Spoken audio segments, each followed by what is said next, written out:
और मुआशरे के अंदर वसाइल के ऊपर जो बहुत लोगों ने, बहुत वसाइल के ऊपर कम लोगों ने कब्जा किया हुआ, ये उसके खिलाफ एक नफरत है। और हर शख्स, हर नौजवान बच्चा ये समझ रहा है कि इस मुल्क से, इस मुल्क के अशराफिया से उसको अपनी ज़िंदगी का कोई खूबसूरती नज़र नहीं आ रही, इसलिए वो आसानी से इन मायूस लोगों की दलील का कायल हो जाता है। हैव और हैव नॉट्स का डिफरेंस है, बिल्कुल है इसमें। और मैं आपको यकीन से कहता हूँ, आप जितने मर्जी वसाइल इस्तेमाल कर लें दहशतगर्दी के खिलाफ, जितना मर्जी सरमाया इस्तेमाल कर लें, जितनी मर्जी आप पॉलिसीज़ बना लें, आप जब तक इस मुल्क के नौजवान को मुआशी इंसाफ और दौलत में इंसाफ की बुनियाद पे उसकी मेहनत और सलाहियत के मुताबिक आप पाकिस्तान की दौलत से उसको हिस्सा नहीं देंगे, अब नौजवान पाकिस्तान से मुतमिन नहीं होना।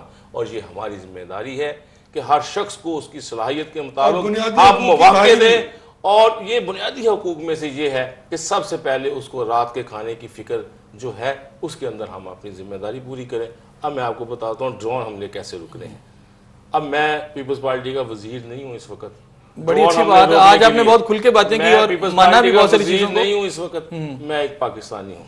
पंजाब हुकूमत नहीं, उन्होंने बड़ी अच्छी बात, मैं बतौर पाकिस्तानी आज हमें हल बताएं। मैं बतौर पाकिस्तानी हल बताता हूँ।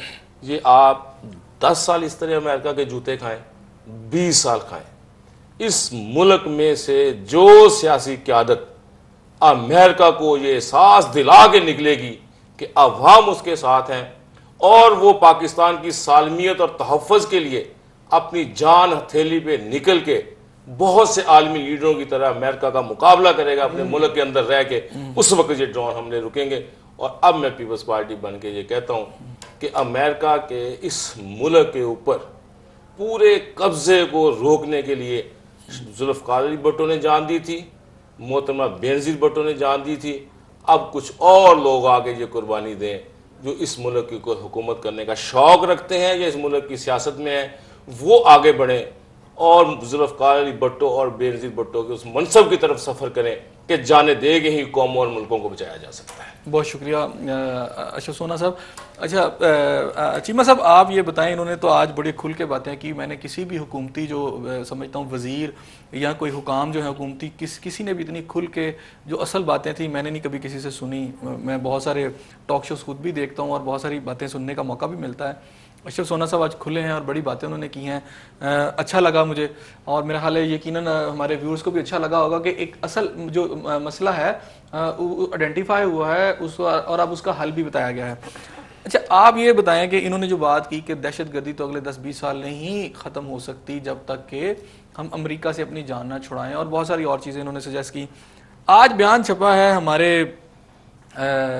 रहमान मलिक साहब, वो कहते हैं कि जी अब वक्त आ गया है डंडा चलाने का। बलूचिस्तान के हवाले से उन्होंने ये बात की है कि वक्त आ गया अब डंडा चलाने का और बलूचिस्तान को बचाने के लिए हम हुकूमत बड़ी सख्त किस्म की कार्रवाई करेगी।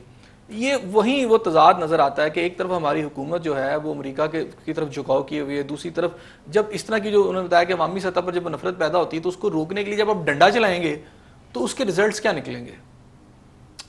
साहब, सबसे पहले तो ये कि मैं एक हैसियत एक पोलिटिकल वर्कर के एक नज़रियाती जितने भी पोलिटिकल वर्कर्स हैं उनकी मैं इज़्ज़त करता हूँ, एहतराम करता हूँ। मैं बल्कि आपके तवसत से यही कहना रिक्वेस्ट ही कर सकता हूँ कि इनकी शायद काश इनकी क़यादत जो है वो कम से कम और किसी की नहीं अपनी वर्कर्स की सुन ले, अपने वर्कर्स से ही हाल पूछ ले और इनकी उस पर अमल कर ले, तो शायद कोई हालात बेहतर हो जाए। और इन दोनों ने जो दोनों की जो जमातें हैं, इनके वर्कर्स ने हमारे साथ जो काम किया सारी जद्दोजहद के अंदर, उसमें जो मैंने रियलाइज़ किया और अब जो हालात हो रहे हैं, चाहे वो आज़ाद अदलिया के हवाले से हो, चाहे वो दहशतगर्दी की जंग के हवाले से हो, और शायद मेरे दोस्तों को बुरा भी लगे कि जो ये हकीकत है। और मैं समझता हूँ कि ठीक है, अगर आप लोगों के साथ अगर क़यादत ने धोखा किया, आप लोगों ने मारें खाई हैं, जेलें काटी हैं, सारा कुछ किया, और आज वो अपने ज़ाती करप्शन के कॉम्प्रोमाइज़ करके बैठ गए। नहीं सर, सर देखें, नहीं सर, मैं भी खुलूस दिल से एक्सप्लॉइट ना करें, तायद कर दिया उन्होंने खुलूस दिल से बात की थी, तायद कर दें। आज जो मायूसी की लहर फैल रही है ना कौम में, वो सिर्फ और सिर्फ हुक्मरानों के रवैयों की वजह से। मैं आपको छोटी सी 2 मिसालें दे देता हूँ।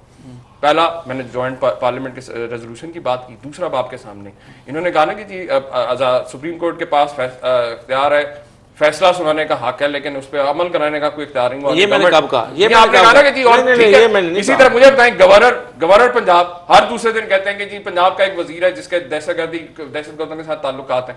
आखिर मुझे बताएं, इतने महीने गुजर गए, वो वजीर भी उधर ही, गवर्नर साहब भी उधर ही, कोई पूछने वाला नहीं। मतलब इतनी बड़ी आप मेजर एलिगेशन लगा रहे हैं। इवन फजले करीम साहब एमएनए, सिटिंग एमएनए, वो कह रहे हैं कि जनाब पंजाब गवर्नमेंट मिली हुई दहशतगर्दों के साथ, कोई एक्शन नहीं, कोई इंक्वायरी नहीं, कुछ नहीं। राइट, हमारा आप मुझे एक बात बताएं, पंजाब सियालकोट के अंदर, बिल्कुल हमारा वक्त खत्म हो गया। एक last question Sawai photo session के इंशाल्लाह अगले पंजाब गवर्नमेंट अगली ने किस्त विंडो में ड्रेसिंग के चीमा साहब अमली तौर के ऊपर वो उन रूट कॉजेज को आइडेंटिफाई उन्होंने किया कि वो आखिर क्या चीमा साहब क्या वजूहात हैं कि लोग जो है पुलिस और गवर्नमेंट अगली किस्त में मजीद बात होगी, अपने अकाउंट को अपने हाथ में लेने में। मैं ज़हीम कादरी साहब से आखिरी बात करना चाहूंगा।